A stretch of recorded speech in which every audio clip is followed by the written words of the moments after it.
Hi everybody, I'm Mcrosbie from Finch Chevrolet in London, Ontario, Canada, and you're watching Cars and Crosby. I'm home. I am at the Canadian International Auto Show, and we're at the Chevy booth, so I'm right at home. If you guys want to learn more about what Chevy's got coming through the pipes, this is the episode for you. Stay tuned for all this awesome content related to Chevys, starting right now.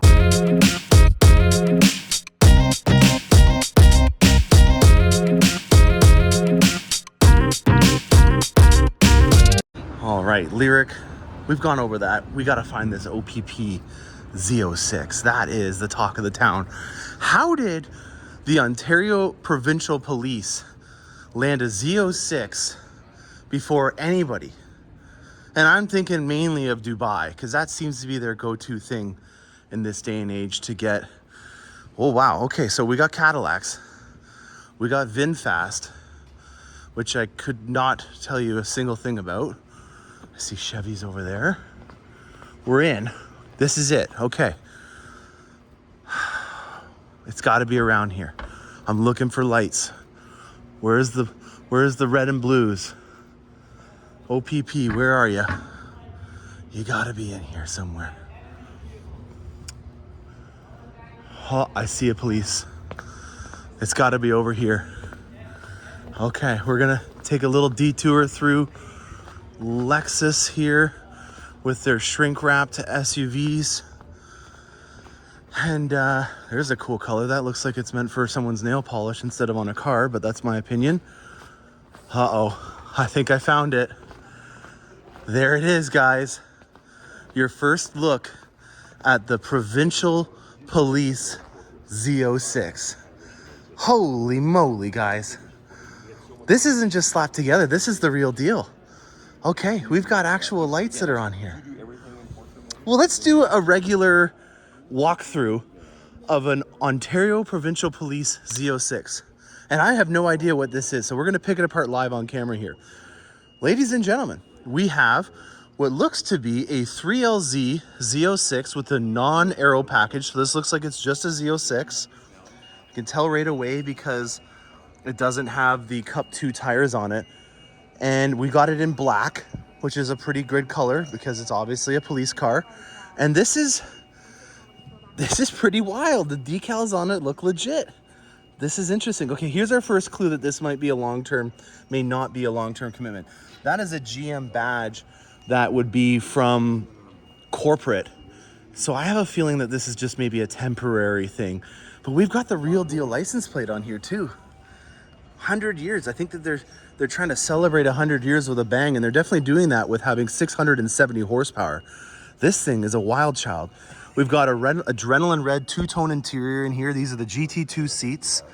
And, well, what we all came here for is this. I'm not going to put this officer on the spot and ask him if there's a speed limiter that does not allow this to go over the rated roads. How you doing? We see you guys all the time on Instagram and Facebook, keeping us on the road safe and everything. Kerry, it's an honor to meet you. Honor to meet you too. So I'm a big enthusiast of Corvettes, and I see that. It's been the talk of the town. You've been teasing us all week with the teaser photos of what this is, and this is the real deal. It yesterday, yeah. And we took the covers off. It's here at the auto show. You got to come check it out.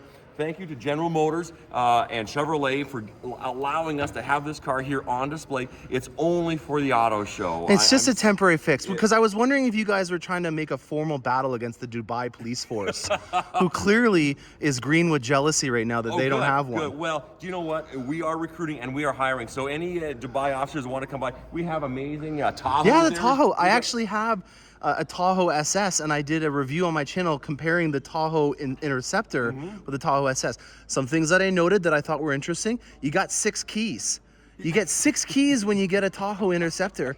And another thing that I noticed, and this might just be from the factory, but the boys in the back, or girls, get vinyl, and the guys in the front get cloth. I can turn lights on if you Yeah, want. I'd love to see it. The other thing that I really liked. On the Corvette though, right? Wow, this is what I think most people came here for. This looks like the real deal. This is, if you saw that coming down the road, I would pull over right away.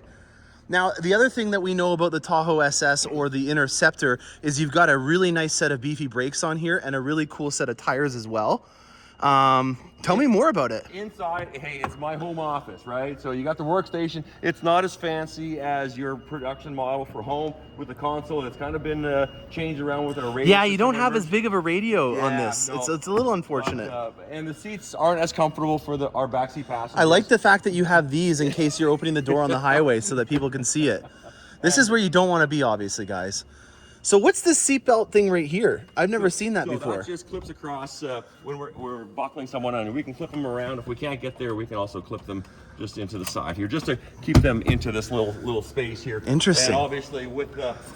Okay, so this has definitely been modified since we see it. So when I see these Tahoes, I'm seeing them when they come from the factory, and then they get upfitted depending on what the provincial police are looking to do or whatever police department would get these. So the OPP have spec'd this to their standards. It might be different in your area, but I get a good look of what this happens to, what it looks like after it's gone through the factory. Is this a K9 spec? We got bars in the windows. So this is a standard frontline patrol vehicle. All our vehicles have the cage protecting the front passengers or the driver and officer from the person in the back, and the windows are protected with these bars as well. Very cool. Yeah. Very cool. That's it. So this is the winter tires that you have on them. So you're swapping them out from the winter to the summer? Yeah, we put our winters on through the season, give us all the traction we can. We need to get to where we're going. And obviously the light package is on top, the spotlight. Yeah, this is sick. Push bar. This is a dead giveaway, in my opinion, right here. I know that you don't like us to find, things that are dead giveaways, but that one is definitely one that gives it away. Yeah. So what do you think about the Z06? First impressions? God. Beautiful car. It sounds fantastic. Yeah, it's cool, eh? It is the best looking car on the show here. We're hiring anyone who wants to talk to a recruiter. If you have anyone looking for a career in law enforcement, these are the cars we're going to be driving. Whoa, so you guys got helicopters and Z06s. Oh, yeah. I think that the Dubai Police Force really has to step their game up compared to what we have here in Ontario. Well, I hope you guys enjoyed that little segment. Let's go on and see more at the auto show. All right, let's get right into it. And, well, let's talk about Camaros. We got ourselves a 1LE here, and we're in Rapid Blue, which is the same color on a C8 Corvette, and it's a Ron Fellows 1LE. Now, Ron Fellows, that name might sound familiar because he was a Le Mans racer for Corvette and kicked everyone's butt for multiple years. And he's Canadian. And guess what? If you buy a Corvette, you're going to go down to the Ron Fellows experience in Pahrump, Nevada, which is just outside of Vegas. But if you're a Canuck and you don't want to go down to Vegas and you also want to do some sports car racing, you can go to Moss Sport, which is in Brockville, Ontario, which is north of Toronto, and you can do a track experience there with Ron Fellows as well. He actually bought that track as well, so he owns both of those programs, and I've done it multiple times, and I can tell you from experience that it is worth its weight and it is a ton of fun. The 1LE is the track package variant. You've got the extra slick Eagles on here. You've got the exposed carbon fiber 3-post adjustable wing that's on here, and you've also got a nice matte wrapped hood to let you know that it's a 1LE. You can't get a sunroof on this. That's one thing that some people don't like about the 1LE option, but if you're going to be racing it, you're not really going to have the roof open that often as well, because you're going to have a helmet on, and when you have a sunroof, it means that the clearance in here is less because they have all the mechanics of the sunroof. So the reason why we don't have sunroofs on 1LEs is because you can't wear a helmet in a 1LE when you have a sunroof, and you need to wear a helmet when you're on the track. So that is your mom and dad information on the 1LE. Over here, we've got a torch red C8. We're looking at the new 20-inch forged aluminum wheels that are on here. Black accents all throughout. Looks like it's a Z51 with the black accents on the mirror and also on the rear spoiler. They've been following the channel because that's exactly what I would do if I was going to get a nice vibrant pastel color, which this is. And we've got ourselves a 3LT interior, which is hand-wrapped leather and nice red stitching to go. They've definitely been watching the channel because they've tastefully appointed the outside onto the inside and accented it nicely with a high contrast color. This is also got the GT2 seats that are standard when you go to a 3LT. It's got the stealth interior. Oh, they've really hit it off. This is a really prime example of what you can do with a C8 Corvette. They've done everything right. They've even got the nice upgraded premium silhouette mats that are in here. If I was gonna go in as fast as I possibly could into the configurator and build a Corvette as iconic as possible, this would be it. red calipers, forged black wheels, black exhaust, black accents, Z51, 3LT, red stitching, call it a day. That is impressive. I like it. Just as impressive is an Amplify Orange Z07. Now, I could tell this is a Z07 because it has the canards in the front, and it also has the exposed carbon fiber wheels. On top of that, there might be something in the back. Oh, yeah, there definitely is. It's about 400 pounds of downforce through the exposed carbon fiber two-post high wing system. Now, I have a couple of episodes already out on the Z06 when I was back with the General Motors folks at Carlisle.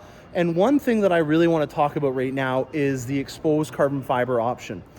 There has been a lot of controversy related to the exposed carbon fiber feature that's on this vehicle. It's TOG. That is the option code. So if you hear me talking about TOG in the future or somebody else, we are referring to this exposed carbon fiber kit that comes on the Z07. The Z07 is the Michelin Cup 2 tires, the aero package on the front and the rear and the side skirts, and that's it. You can choose, the carbon ceramic brakes as well. You can choose to have it done in a carbon flash finish, which is here on the mirrors, or you can get it in the exposed carbon fibre. In Canadian prices, you're looking at $12,000 for the wheels. You're looking at an additional $12,000 for the aero package and about $8,000 or $9,000 for the brakes. It is not a cheap option. Here's where the controversy comes from. It's almost non-existent. In the last batch of Canadian Corvettes that we got eight Corvettes to Canada. And of that, only one was allowed to have the exposed carbon fiber option. 4 of them were allowed to have a painted finish.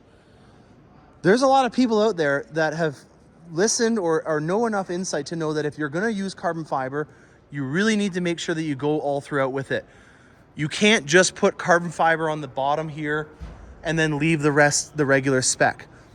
You got to keep with the consistent design language. Just like I was talking about on this specific Z51 over there, everything's in a black accent. So when you don't have the ability to get the exposed carbon fiber and you're wanting to have that crazy spec, it's gonna not look right. And the problem is that these are so hard to get. I looked for my client, so just to fill you in, the reason why I'm ranting about this so much is that I got a Z06 and I couldn't get the exposed carbon fiber. So I started to try to make a way of doing it on my own. And I went to the parts department and I picked the VIN number from the other Z06 that I have that got the exposed carbon fiber, and I used the VIN number to try to be able to go into the parts department and order all these stuff. First thing that I learned, it's $19,000 just for the parts. So it's about $5,000 to $6,000 more than from the factory to do it. So just off the bat, I'm looking at it being $6,000 more for the parts, not even in to install it. Then if you were also watching on my episode with Josh Holder, you would have heard that he said the bumpers in the rear fascia are different on a Z07 with the aero package than a regular one. There is 4 mounting points on the back of a Stingray Corvette. So on here, you'll see from the factory 4 mounting points that they use to put the aero packages for a low profile spoiler or for the Z51 spoiler. There is 9 mounting points on a Z06 with the aero package. And I say with the aero package because you can get a Z06 and put the aero package on it. The Rapid Blue one that we have, that's one of those. It's not a Z07. We didn't want the Cup 2 tires, but it has it. So you can't just retrofit a base spec Z06 and put the aero package on it because you're dealing with so much downforce. There has to be mounting points inside of the actual, underneath this bumper here, that it can use to spread out that downforce, and you can't just retrofit it. So this is deeply embedded inside of a Chevrolet video at the Canadian Autoshow, but it is an important PSA that I'm putting out there, that if you're wanting to retrofit your Corvette, you cannot do it unless you get the proper mounting points for an aero spec fascia, rear fascia on your Corvette, because all of that downforce is gonna rip off your back bumper once you go over a certain amount of speed. Let that sink in. That is an important thing that I'm going to repeat it multiple times throughout this, but that's something that I really wanted to point out. Carbon fiber is not easily available right now, and the main reason why is because if you're spending $12,000 Canadian on aero pieces, it's got to be perfect. And unfortunately, we haven't been able to mass produce these items and make them perfect. I don't always report the good on this channel. I like to be honest and sincere and transparent, and I'm going to call a spade on this one.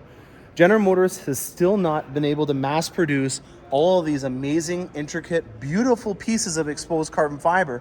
And so therefore, there is painted versions of it. And that really grind my gears. I was like, why am I gonna spend $1,000 less to get a carbon fiber piece that's been painted carbon flash metallic?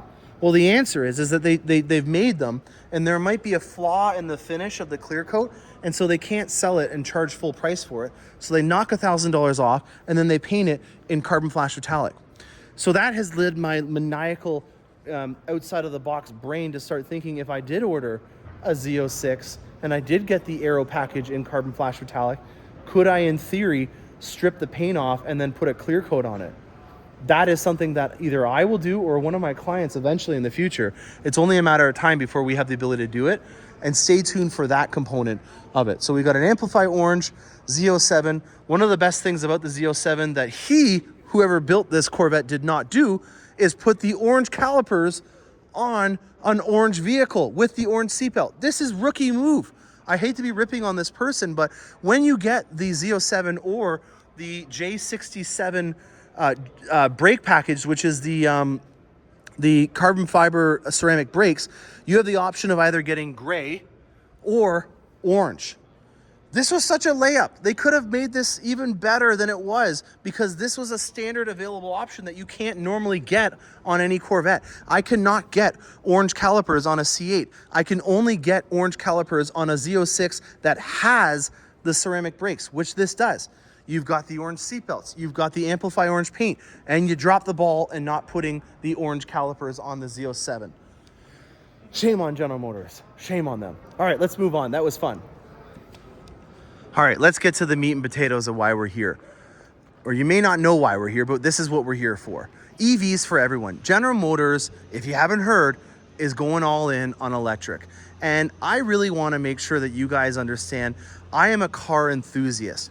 I am always looking out for your best interest because it's something that I am always looking out for myself. I want to learn about cool things because I want to have cool cars. And when there's a cool car that I think you guys need to know about, that's the whole premise of what this channel is for. I want to be able to learn about it, showcase the features, and then teach you guys how to style and build that vehicle.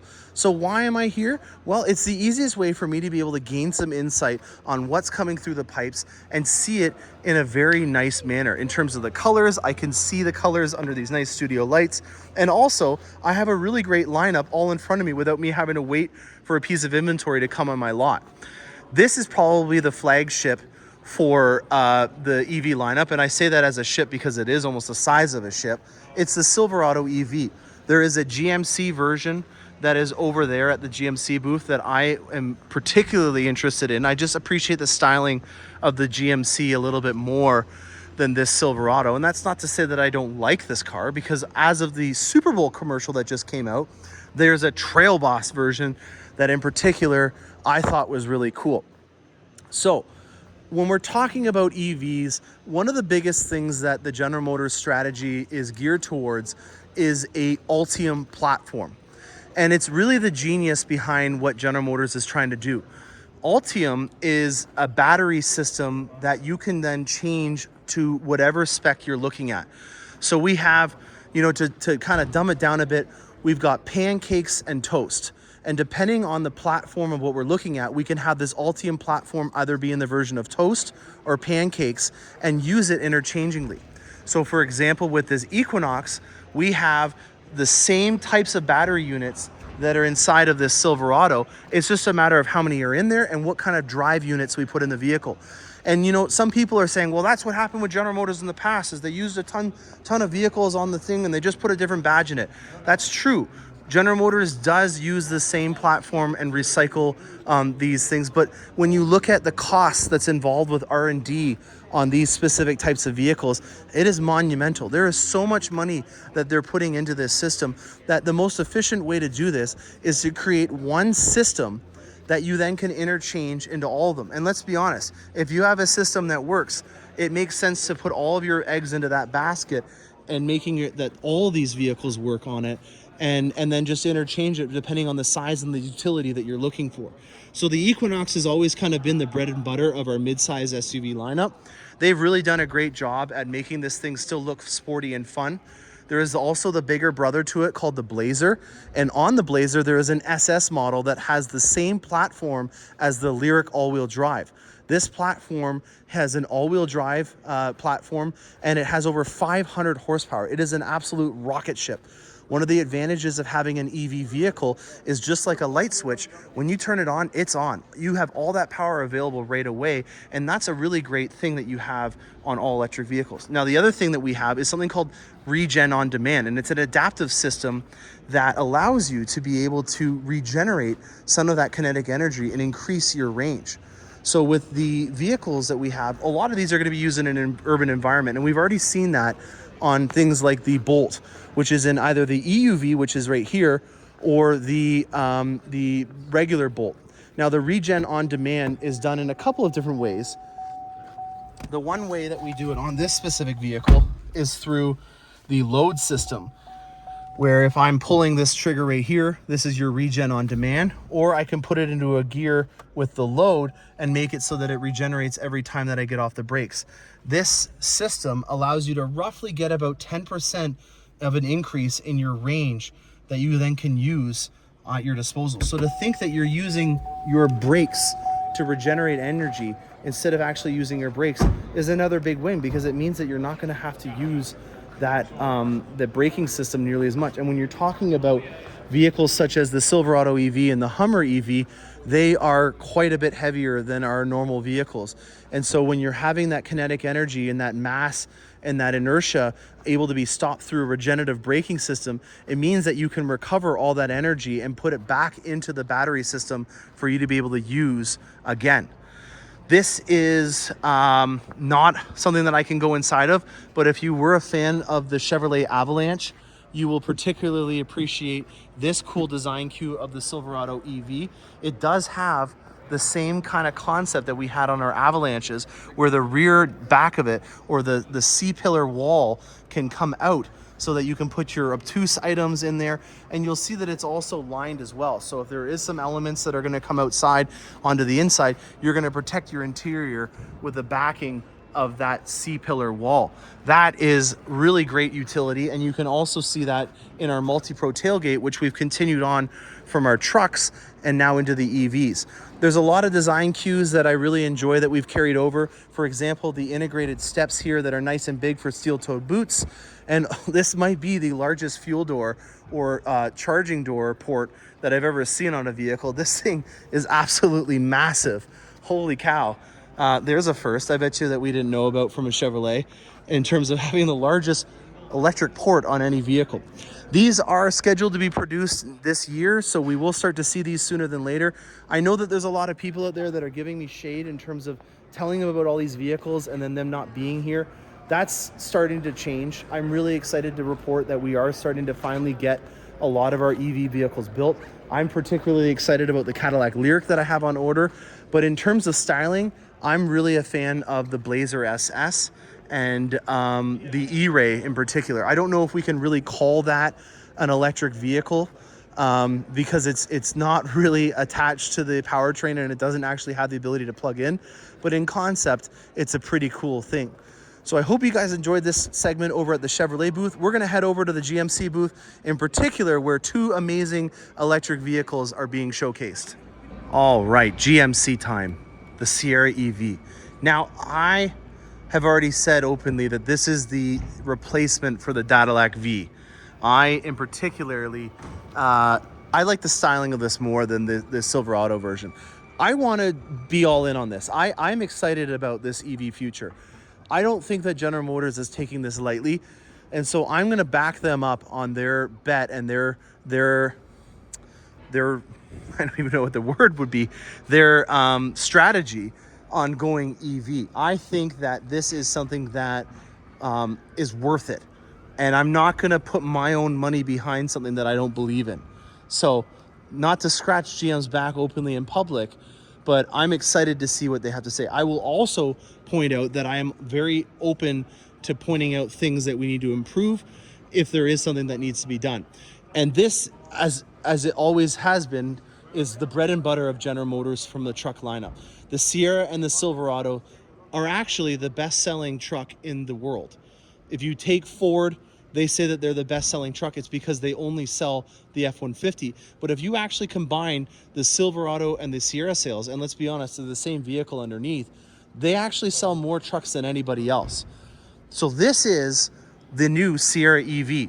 And you've got an illuminated logo on the front of here. You've got what's become an iconic trait of the GMC lineup. And we can look at the new Canyon Arrow over here. We can look at this elevation, or even the mid-cycle refreshed Ultimate Denali, which is over here with my favorite, Vader Chrome. And you'll see that on all of these Sierras, they have a very iconic light. And that's great. It keeps with a brand. And knowing that if you're seeing this on the road, whether it be a Yukon or a Sierra, you got a GMC coming your way. And it kind of helps at nighttime when you have the illuminated GMC logo or the illuminated bow tie on the Chevy. Now, this is a pre-production model. It's not something that I can go inside and show you, but I'm sure you can see some photos online to know that this is a really, really cool change in terms of the layout of the infotainment system. We've kind of gone away with the landscape design. You can kind of see it. I'm gonna just kind of lean over the glass here, and hopefully you can see that in there, but it's more of a tablet layout design that you would see in a Tesla Model X in terms of the infotainment system. And then there's a smaller one in front of the dash. This does have Super Cruise as well. And one other thing that's very noticeable about it is 24-inch wheels. This is not the brand that I used when I was doing the Vossen wheels on the Escalades and the Tahoes. It's a Michelin.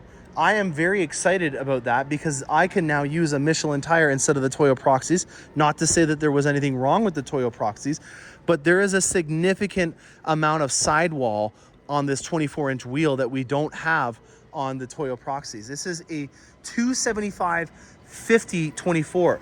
I believe we were using a 265/35/24. So you've got quite a bit more sidewall. And what I'm talking about with the 50 here has to do with the amount of meat that you have in between the tread and the actual wheel. That's what's going to help out in making it have a forgiving ride if you hit a bump, and make it so that your wheels aren't going to buckle if they bottomed out on something. So that's something in particular that I'm really happy to note about. This here is the Hummer. This is the new flagship GMC EV vehicle, and it's in my favorite new color, which is called Manhattan Noir Frost. It's the same color that you can get on the black wings from the Cadillac lineup, and it is a matte paint finish. They don't have the pricing out for the Hummer EV in Canada yet, but on the Cadillacs, this is a $9,500 paint option in Canadian dollars. I think that a matte Hummer is something that is going to be kind of expected for you to want to be able to select. If you're going to get into a Hummer, just like the Escalade, it's kind of a statement, and I'm loving it. Just as I walk by, I can see that there's Hummer H's on the wheels there. What a great little Easter egg that I just found on the Hummer. There's a lot of really cool Easter eggs that are on this vehicle, such as the speaker covers and the floor mats being a topical graph map of the Sea of Tranquility. This is something new that I haven't seen before, the 3X that's on there. I'm not too sure what that is, but this is an edition 1. And so as you can see here, you've got the Sea of Tranquility on the doors there. This is probably the same Hummer that was actually at the Detroit Auto Show. And it's the pickup version, whereas that is the SUV version. So there's two different versions of the Hummer that are coming out. The SUV version is right here in a beautiful matte finish that's from the factory, which means hint, hint, nudge, nudge, that it'll be under warranty if there was any paint defects or imperfections. And this is the pickup version, which has got just announced a cancel on the open top feature that they have on this one, which I don't know if it's going to come back, but for some reason the accessory open top option was just canceled. This is the Denali HD. Oh my gosh, you know what, guys? This is actually my first look at the mid-cycle refresh Denali. So this is something that we don't have yet. They just started production of this in Flint, Michigan. So this is the brand new HD. This is the latest and greatest vehicle that you can order right now from General Motors and actually get in. And it has one of my favorite things to say Vader Chrome. That is Vader Chrome.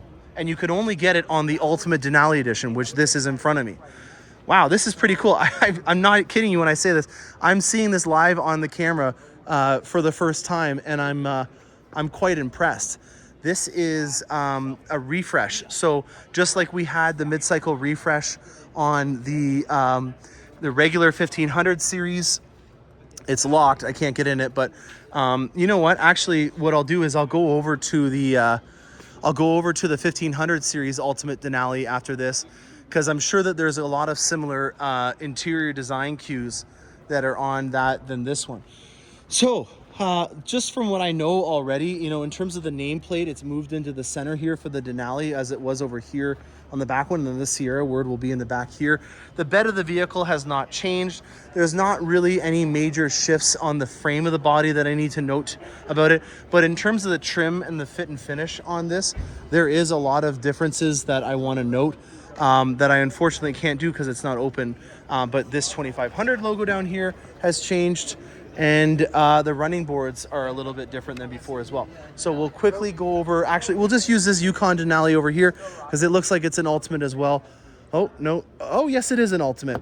So this is going to showcase the leather and interior that you have in that beautiful Ultimate Denali HD over there as well. So this has been a real treat to be able to see that new the new Sierra here. I hope you guys enjoyed this. This is going to be a long-winded episode featuring a lot of the great products that we have coming through General Motors that are EV related, but also if you're wanting some old school cool and you're wanting to burn some dinosaurs, we've refreshed the styling and we've done a facelift on our HDs. And not to add a last minute hero to the episode, the Encore Do You Want More has also been redesigned, and it's showcasing our brand new Buick logo. So this is out of our South Korea plant. It is something that really has fit really nicely in replacing our Cruze. In particular, our smaller vehicles that we used to make in the Chevy lineup have now kind of transitioned over into being a small SUV. And the Encore, or in this case, the Encore GX, which is the longer wheelbase version, has done a really great job at taking that place. So this is a redesigned vehicle that I'm just seeing as well. That's two new vehicles that I have not seen on the dealership ground yet that I'm seeing here at the auto show. And it justifies exactly why I'm here at the show and why you should watch this episode and subscribe for more content. Stay tuned for more awesome content. I'm Morgan Crosby, and happy motoring.